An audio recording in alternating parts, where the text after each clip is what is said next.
we mentioned Trent briefly in terms of the contract situation. The probably only downside to that Aston Villa win was him limping off. Since emerged not as bad as first feared, because he was immediately withdrawn. So hopefully just a couple of weeks he's out for, pulled out of the England squad along with 7 others. Swathes of players withdrawing from that England squad as expected. Sounds like it could be back in time, potentially even for Southampton, but importantly for that Real Madrid Man City doubleheader. What struck me about that though was with his withdrawal and with Kelleher making some good saves again with Aston Villa, Liverpool do have, at the moment, in certain positions, you can lose a player who's regarded as one of the best in the world in that position, like Alisson or Trent.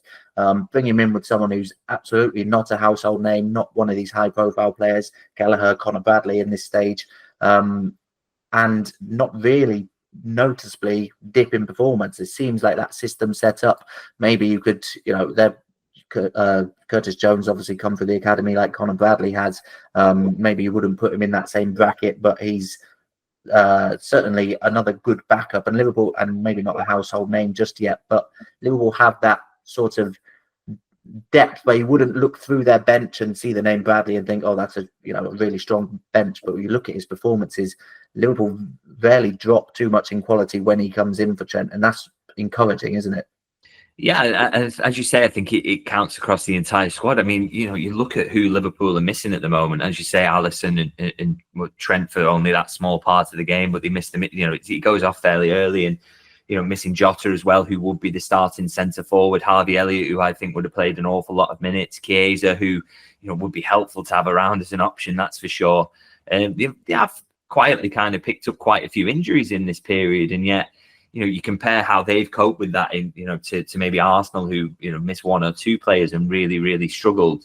I think there's an argument to be made. And again, City's injuries actually have also highlighted this, that Liverpool, you can argue about best first 11 or whatever, but I think Liverpool have got the strongest squad of the 3 title contenders, certainly, because as you say, someone like Conor Bradley, to be able to bring him in and barely miss a beat. I mean, he doesn't play the game in the same way as Trent, but he's a very, very capable and competent right back who can get up and down, wins his battles, and he's good with the ball at his feet as well, and doesn't mind running into kind of centre forward positions to create space. Kelleher with 2 absolutely crucial saves that earns Liverpool a win there. There's just not, the drop off is there because we're talking about some of the best players in the world, but the drop off is not large enough that it completely disrupts Liverpool. And as I say, I think that's testament to the strength of the squad, also the way that Arne Slot has got them, being able to come into his style of football and not miss a beat there. But I think that strength in depth could be something that, could prove crucial to Liverpool winning the league, because we've seen City and Arsenal get injuries, but not an unusual amount in comparison to Liverpool at the moment. I don't think they are streets ahead in terms of injury crisis or anywhere near where Liverpool were last season. And yet Liverpool are coping with that better. And if that's going to be the case between now and the end of the season, then they will be the ones who pick up the most points, because you have to deal with those setbacks and that disruption that comes with injuries. And Liverpool look best placed to do that. Yeah, I think it's an interesting one with Man City, isn't it? Because you look at their team against Sporting Lisbon, you look at their team at the weekend. It's not a strong team, that, and I know they do have injuries, but certainly at the start of the season, I think most people would have said Man City have the best strength in depth, but it's sort of maybe been a little bit exposed that maybe that wasn't true after all. I'm sure Man City and Arsenal fans would point out that they've maybe lost the most important players to each of their teams, Rodri and Odegaard. But also, I'm just thinking for Liverpool, is there a player who, if they lost one player like Rodri or Odegaard, so that would have such a massive impact on their form? You'd maybe argue Van Dijk and Salah, but Salah, there's a lot of depth in the sort of forward roles for Liverpool. Van Dijk may be irreplaceable, but Konate's grown into one of the best in the world alongside him as well.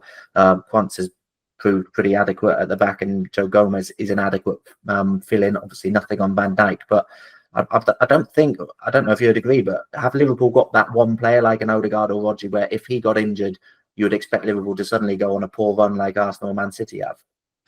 I do wonder with Salah, to be honest, for just because there's no one really in that forward line who kind of gets his numbers. I think if you miss, and I think you saw this actually last season, the period where Salah and Jota were out was a real blow for Liverpool, because they are the two who kind of consistently get the goals. I don't think you've got kind of as reliable finishers around them, although a very good forward line and great forward options. I think those, if you take Salah out of there, it does suddenly look a little bit short of goals. Hopefully Liverpool don't have to find out. And it is great news, by the way, that he's not going on Egypt duty this month, because any rest you can get in him as he gets a little older is really, really massively helpful. And so, yeah, you don't want to find out what that's like, I guess. But I would just argue that, I still think that Liverpool have coped with the general injuries that they've had much better. And, I think, with as much as Arsenal have missed Odegaard and again, I just think, an attacking midfielder being that crucial to how you play the game is, rather than someone who's just outright scoring goals, that I feel like Arsenal should have been able to cope with that better. And with City, I actually think it's been the case, by the way, for the last maybe 2 to 3 seasons, that they've had slightly less squad depth than people have imagined. They've just been very good at not getting injuries, which is a skill and is something to praise. It's not just good fortune; it's a skill, and it's the way you play the game as well, and how you do your recovery. But they've not really had to cope with anything like this for a while, and so again, that maybe feeds into the fact that the squad is just ticking over age-wise, and that's becoming a problem for them. And it's just another factor where I think on paper Liverpool have got the strongest squad, and as I say, that could be crucial for them. Yeah, I mean, my only point on the Salah point you mentioned there is, I mean, he seems to score every game, but there's always Salah +1. There's always someone else on the score sheet. And although Salah gets the lion's share of the goals, they're sort of they're shared out quite a bit. Cody Gakpo's got a few good goals in different competitions this season. It was Diaz with a hat-trick recently as well. Usually gets on the score sheet. And okay, Salah's got a few winners or crucial equalisers so far. So obviously they're earning points, but I don't think Liverpool are quite as reliant fully on Salah as maybe the other two are.